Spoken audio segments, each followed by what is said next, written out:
It took 7 years of cross-continental effort to hammer out the Comprehensive Economic and Trade Agreement, CETA, which aims to liberalize trade between Canada and the European Union. Then, in just the past week, it looked as if the tiny Belgian region of Wallonia might scuttle the whole deal.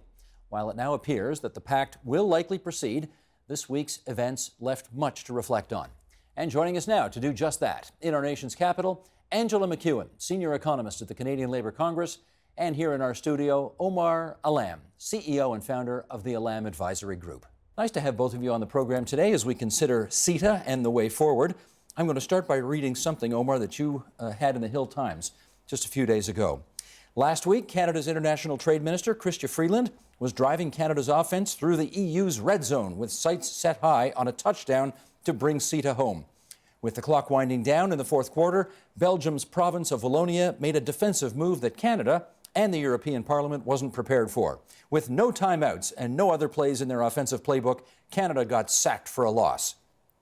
I do love the football analogy, incidentally. That's good. So let's continue that football analogy if we can. Let's assume that the Canadian delegation's leaving was a kind of a strategic Hail Mary in the last seconds of the game, and somehow that Hail Mary apparently paid off because the other side reconsidered, and we now have what appears to be the makings of a deal. Does that jibe with you, the way I've just described it? It does in a way, but the way that I see it is that you have Canada getting sacked for a loss, but now the play is in the review booth. So the Walloons, the Belgians, and the EU are now looking at what is the next step in terms of moving forward. They've got the headphones on and they're reviewing the replay officially. But what has happened now is there's a bit of a rain delay. So it starts raining on the field, the tarp goes on, and the Canadian team leaves the field. Okay, we're down to baseball because they don't do that in football. Well, yeah. So, all right, the tarp's on the field. Tarp's on the field, so there's a rain delay. All the players get off the field, essentially. Okay, Angela, how would you read it? So my read is actually that for some reason, the Liberal government has taken on these football games that the Conservative government negotiated, right? So they're really wanting to get to the finish line on CETA and on TPP, and they're concentrating on this game when really they should be looking at how they can support exporters in Canada. And so they're not even playing the right game. Okay. We've had a lot of fun with these sports analogies now, but maybe let's get on to the nuts and bolts of the deal. Omar, let me start with you and ask you to tell me why you think an eventually signed CETA agreement can be beneficial for both Canada and the EU. Well, it's the first of its kind. So the EU is giving Canada access to a market of 500 million consumers. You've got 28 member states where Canadian companies now have preferential access to different sectors of the economy, where we're a trading nation. So this is key to Canada's exports. What does this allow us to do that we couldn't do before? Well, it opens up government procurement. It also reduces tariff barriers. So you'll see 98 to 100% of barriers being reduced. So the imports that are going out from, or the exports that are going out to to the EU are pretty much getting canceled out. Angela, as I ask you to give us your view on this, let me ask you to focus on a particular part of the agreement, the ISDS. This may be an acronym we hear a lot about in the future, the Investor-State Dispute Settlement. Many critics have a problem with that. Why don't you start by telling us what it is? Sure. So investor-state dispute settlement mechanisms have been a common part of trade deals since NAFTA. Which was, I think, Canada's first major and disastrous experience with this. And so what happens under ISDS mechanisms is that foreign companies get preferential treatment.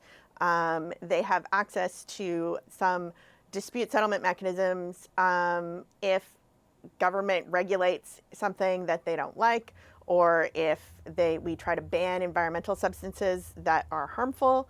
Companies can sue the government, and the government will have to pay them compensation for that.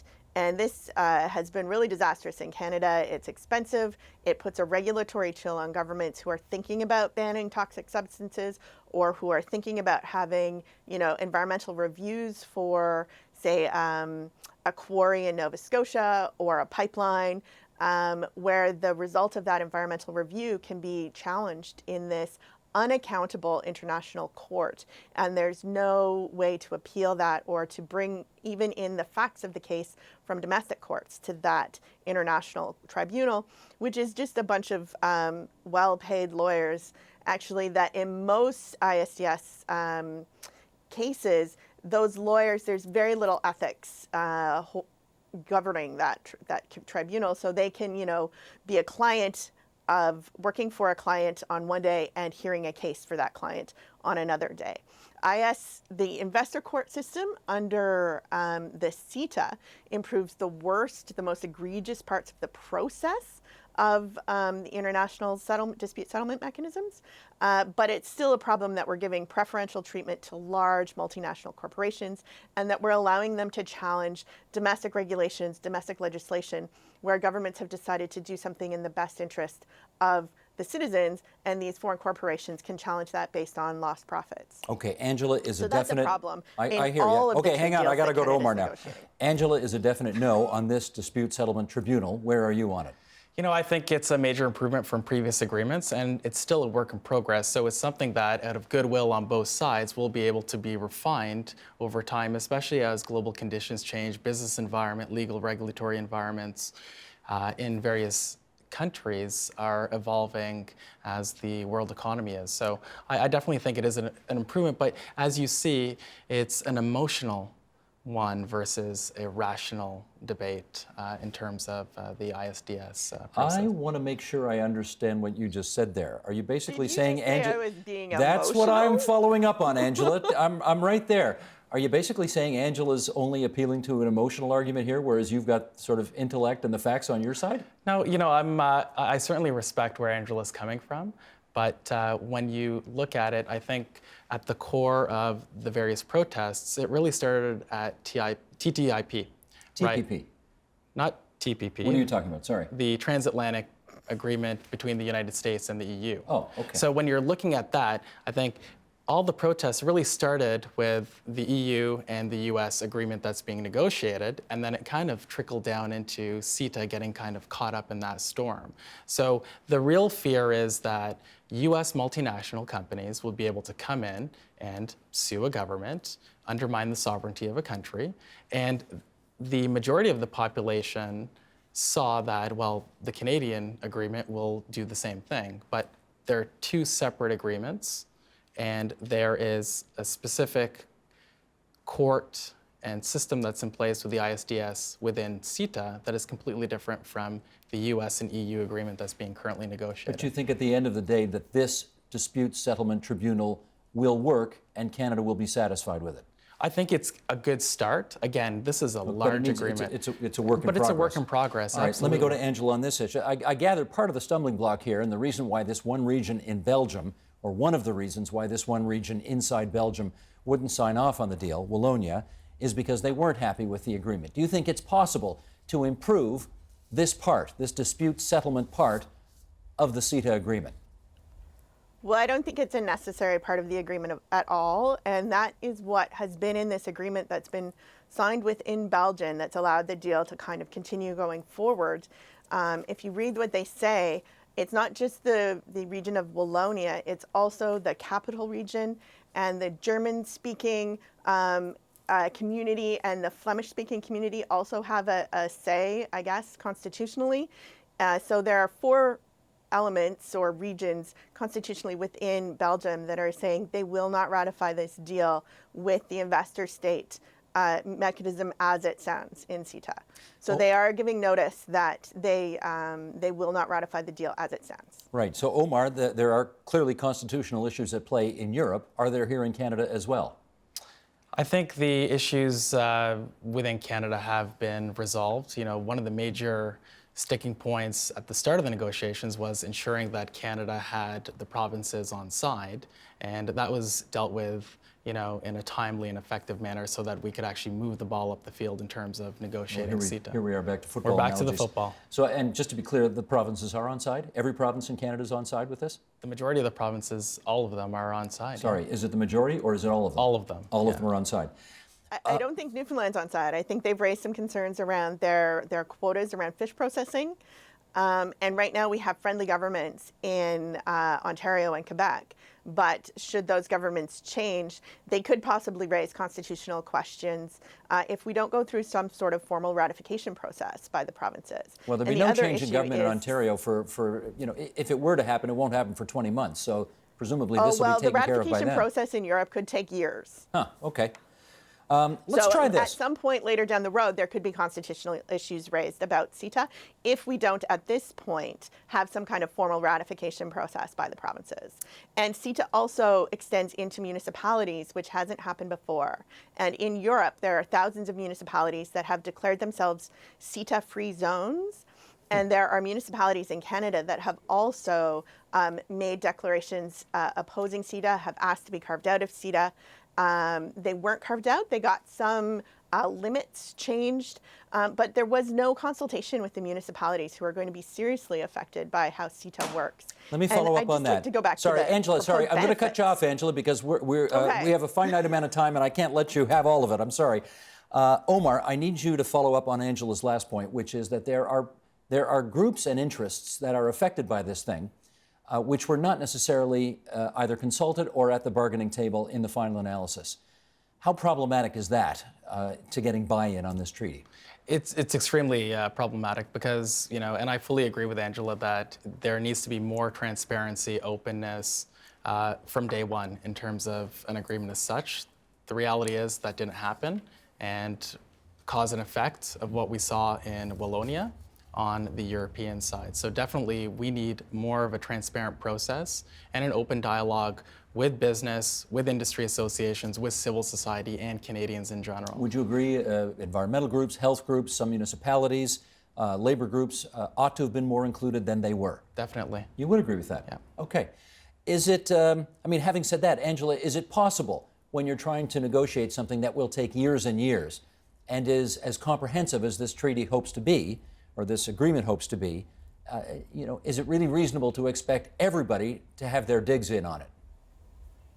I think what government can do is sit down with stakeholders and come up with some principles that would guide a progressive trade deal. So this government talks a lot about wanting to have a progressive trade deal. So if they sit down with us and say, okay, what are your concerns around public services? How can we make sure that we are protecting Canada's public services, and what are you seeing on the ground as some of the negative outcomes of previous trade deals with regard to public services, so that they can make sure that they're not making the same mistake again in the next deal that they negotiate. So I definitely think that they can have this open dialogue, and they can use that to guide the negotiations.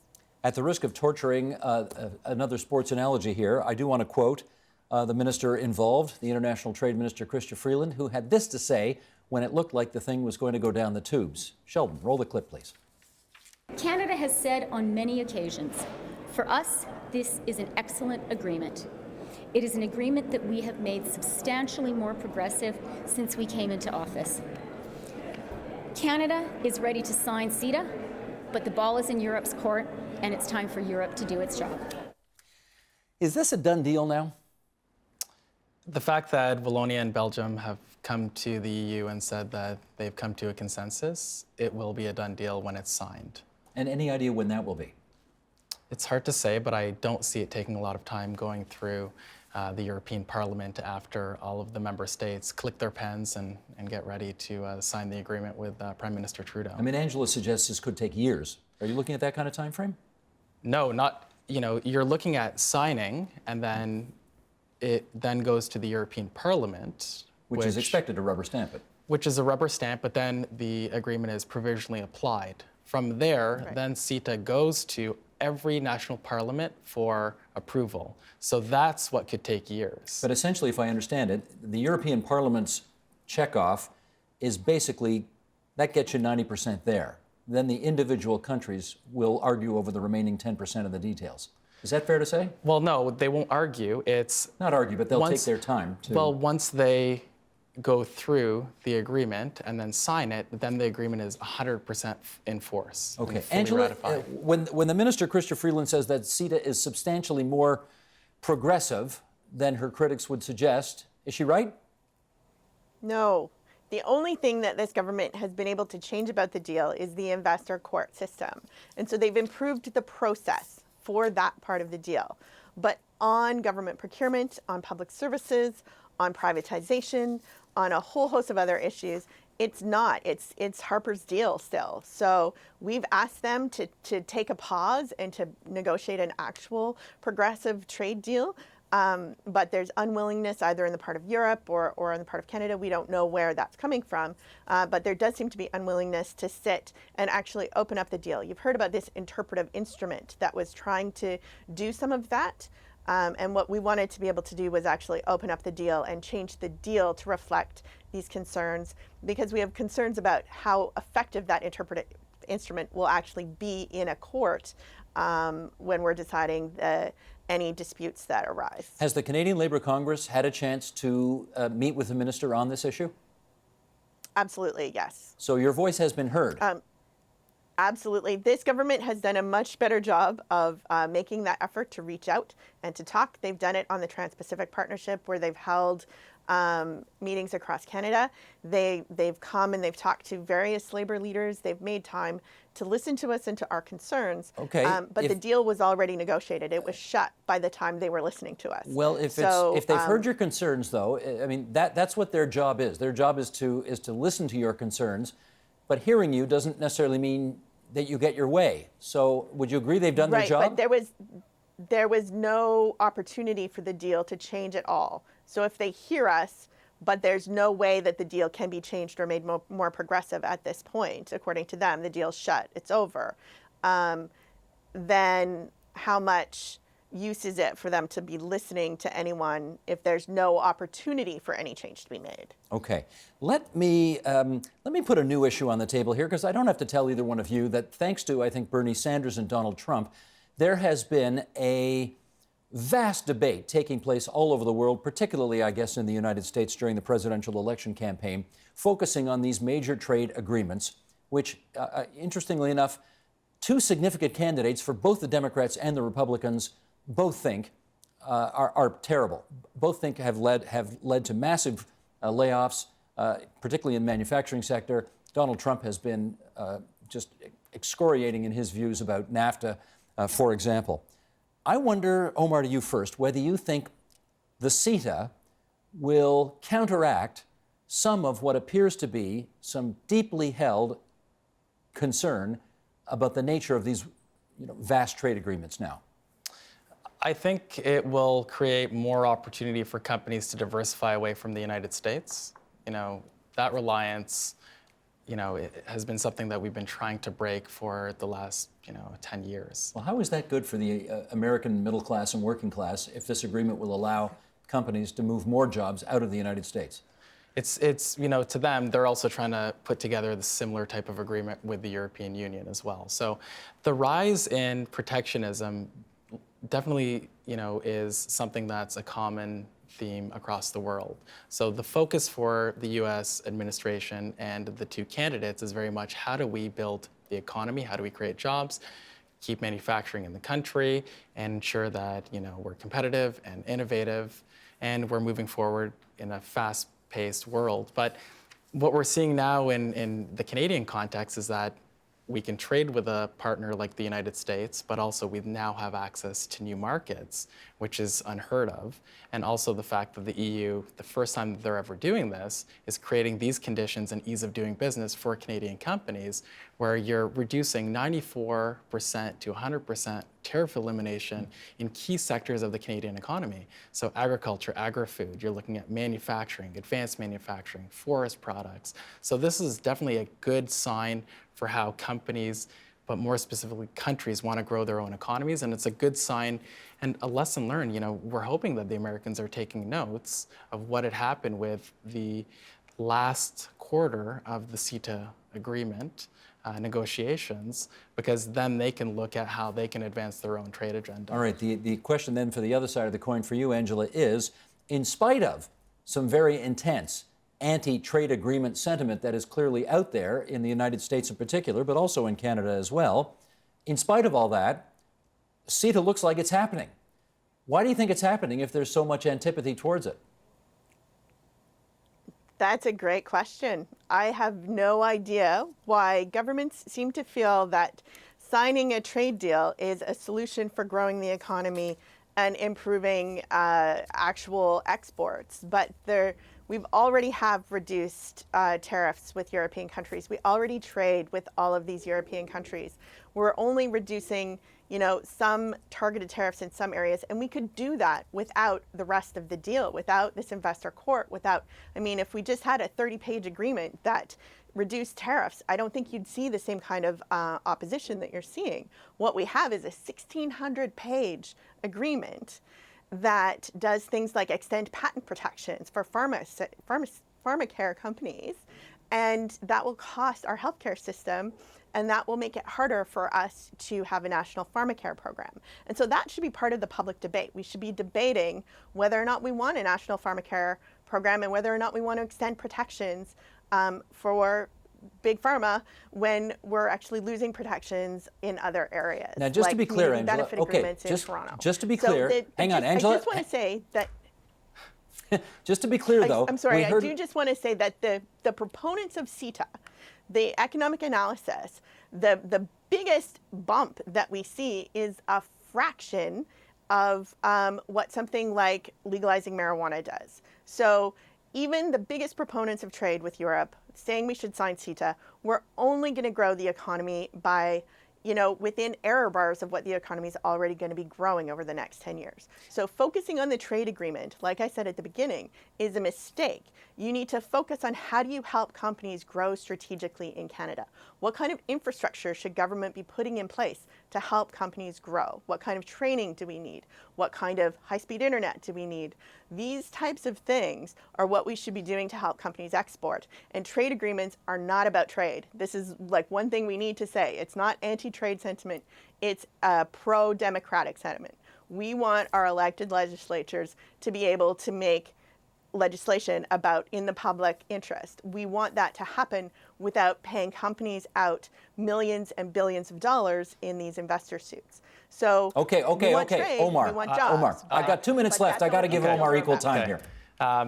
So, some parts of what Angela's saying I agree with the fact that Canada needs a coordinated international export and investment strategy, which really trickles down to how do we help companies with the fundamental challenges that they're facing. So lack of access to financing, to get into global markets, lack of contacts, insights. But our companies are risk averse. So they need vehicles and bridges to get into countries. I understand that, but having said that, public opinion is running against these kinds of major trade deals right now. So what do you think the Canadian government has to do in order to get the public on side? Well, I think they need to highlight what the benefits are, not only to exporters, but at the end of the day, to those individual Canadians that are going into work and the jobs that are being created, jobs that are being sustained. But getting back to the trade policy piece in terms of the trade agreement, CETA is a trade policy instrument that facilitates trade. It's not the be-all, end-all. It is not the holy grail. It is one vehicle to help companies access new markets. So we can't just focus on Europe. We need to look at the global picture. And the United States, Europe, Asia, Middle East, North Africa, Latin America, and the Caribbean are all key markets. These are just vehicles and instruments that are part of a global strategy that we need to put in place. So the fact that the Liberal government picked this up, stalled negotiations, they moved the ball forward, they did it very well. There was a bit of a hiccup, a couple of bloopers along the way, but they actually got the job done when the agreement will be signed. Okay, so, speaking of getting the job done, our job is done. That's our time. Angela McEwen from the Canadian Labour Congress. It's good of you to join us on TVO tonight. Omar Alam, founder and CEO of the Alam Advisory Group. My thanks to you as well. Thank you. Thank you. Help TVO create a better world through the power of learning. Visit TVO.org and make a tax-deductible donation today.